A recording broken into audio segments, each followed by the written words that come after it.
হাসান আল বসরি রাহিমাহুল্লাহ বলেন, আমি কিছু লোককে দেখেছিলাম যারা এই দুনিয়ার ধন সম্পদ পেলে উল্লাস করতেন না, আর এর যে অংশ তাদের হাতছাড়া হয়ে গেছে তার জন্য মন খারাপও করতেন না।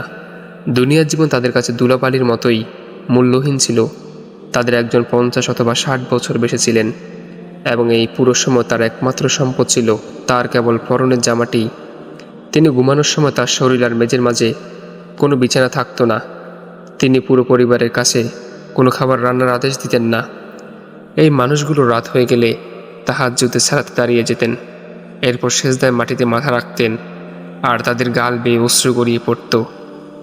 তারা তাদের রবের কাছে মোনাজাত করতেন যাতে তিনি তাদেরকে জাহান্নাম থেকে মুক্ত করে দেন। যখনই তারা কোনো নেকামল করতেন তারা এর জন্য আল্লাহর প্রতি শুকরিয়া আদায় করতেন এবং তা কবুল করার জন্য তার কাছে দোয়া করতেন। যখনই তারা কোনো পাপ কাজ করতেন তখনই তারা এর জন্য দুশ্চিন্তাগ্রস্ত হতেন এবং আল্লাহর কাছে ক্ষমা ভিক্ষা চাইতেন। তারা এমনটা করতেই থাকতেন।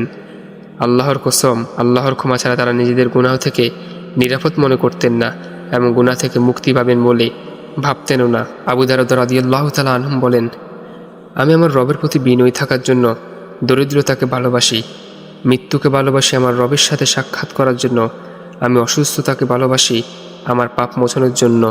এই জীবনে এক গৌরদৌড় প্রতিযোগিতার ময়দানের মতো, যেখানে গোড়ার খুরের আঘাতে ময়দানের ধুলোয় ভরে গেছে, আর ধুলোর কারণে কে আগে যাচ্ছে আর কে পরে যাচ্ছে তা বোঝা কঠিন হয়ে যাচ্ছে।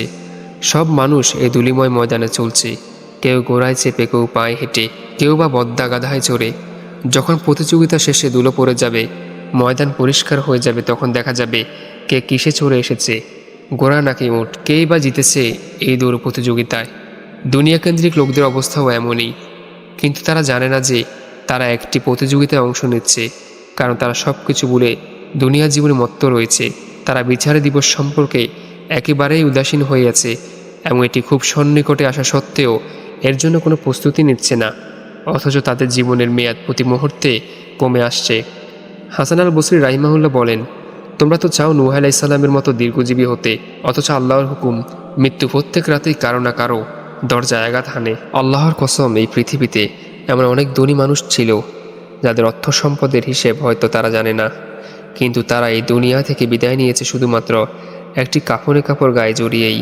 আবার এই পৃথিবী থেকে এমন অনেক ফকির মিসকিন বিদায় নিয়েছে দুনিয়াতে যাদের পরনের কাপড়টা ছাড়া হয়তো আর কিছুই ছিল না, তারাও শুধু ওই কাপড় গায়ে জড়িয়ে বিদায় নিয়েছে। তো কবরে ঢোকার সময় হলে দুনিয়ার ধনী গরিব সবাই সমান হয়ে ঢুকে, কিন্তু ঢোকার পরে তাদের অবস্থা পাল্টে যায়। কারো জন্য সেই কবর হয় জান্নাতের বাগানগুলোর মধ্যে একটি বাগান, আবার কারো জন্য সেই কবর হয় জাহান্নামের অগ্নিকুণ্ডগুলোর মধ্যে একটি অগ্নিকুণ্ড। আবু সাফওয়ান আর রুয়াইনি রাহিমাহুল্লাহকে জিজ্ঞেস করা হয়েছিল, বুদ্ধিমান ব্যক্তির জন্য দুনিয়ার কোন দিকটি এড়িয়ে চলা উচিত এবং আল্লাহর কোরআনে দুনিয়ার কোন দিকটি নিন্দা করেছেন? জবাবে তিনি বলেন, দুনিয়ার জীবনের এমন সকল দিক যেগুলো তুমি কেবল দুনিয়ার স্বার্থেই কামনা করো, এমন যা কিছু আছে সবই নিন্দিত। আর দুনিয়ার এমন সকল জিনিস যেগুলো তুমি আখিরাতের স্বার্থে ভালোবাসো, সেগুলো নিন্দিত নয়। আলী রাদিয়াল্লাহু তাআলা আনহু দুনিয়ার জীবনকে চিত্রিত করে এভাবে বলেন, এতে হালাল যা কিছু আছে তার সব কিছুর জন্য পরকালে হিসেবের মুখোমুখি হতে হবে, আর এতে হারাম যা কিছু আছে তা করলে জাহান্নামে যেতে হবে।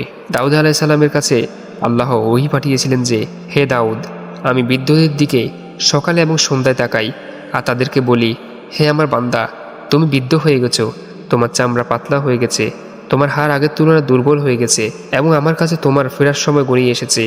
অতএব আমার ব্যাপারে তুমি সংকোচ বোধ করো, কারণ আমি তোমার ব্যাপারে সংকোচ বোধ করি। দুনিয়ার জীবনে মুমিনের অবস্থা সম্পর্কে ফুজাল ইবনে ইয়াজ রাহিমাহুল্লাহ বলেছেন, আখিরাতের পর্যাপ্ত ফাতিহ সংগ্রহে মনোযোগ দিতে গিয়ে দুনিয়ার জীবনে মুমিন ব্যক্তি অনেক দুঃখ কষ্ট ভোগ করে থাকে। সুতরাং যে ব্যক্তি দুনিয়ার জীবনে এরকম দুঃখ কষ্ট অনুভব করে, সে যেন তার সকল প্রচেষ্টা এমন মূল্যবান কিছু সংগ্রহে ব্যয় করে যা তার আসল বাড়ি ফিরে যাওয়ার সময় কাজে আসবে। সে যেন তার চারপাশের লোকদের সাথে প্রতিযোগিতা না করে, যেন তাদের মাঝে সে একজন অপরিচিত লোকের মতো হয়। আশেপাশে মানুষের অপমানসূচক কথা ও কাজে যেন ধৈর্যহারা না হয়। ওয়াহিব ইবনু ওয়ারাদ রাহিমাহুল্লাহ বলেছেন, এরকম হওয়া থেকে সাবধান হও যে তুমি প্রকাশ্যে শয়তানকে অভিশাপ দিচ্ছ আর আড়ালে তার সাথে বন্ধুত্ব রাখছ। প্রিয় মুসলিম ভাই বোন, যদি দেখেন দুনিয়ার জীবনে ধন সম্পদ নিয়ে লোকেরা সন্তুষ্ট হয়ে গেছে, তাহলে আপনি হতাশ হবেন না। আল্লাহর উপর ভরসা রাখার মাধ্যমে আপনিও সত্যিকার অর্থে ধনী হয়ে যান। যদি তাদেরকে দুনিয়ার কারণে আনন্দিত হতে দেখেন, তাহলে আল্লাহর নিকটবর্তী হওয়ার মাধ্যমে আপনিও আনন্দিত হন। তারা যদি তাদের প্রিয়জনদের ভালোবাসা শিখতে হয়, তাহলে আপনিও আপনার ভালোবাসা আল্লাহর জন্য পেশ করুন। তারা যদি প্রভাব প্রতিপত্তি অর্জনের জন্য নেতা ও শাসকদের কাছে পরিচিত হতে চায় এবং তাদের নৈকট্য পেতে চায়, তাহলে আপনি বরং আল্লাহর সাথে পরিচিত হন, তার ভালোবাসা অর্জনের চেষ্টা চালিয়ে যান।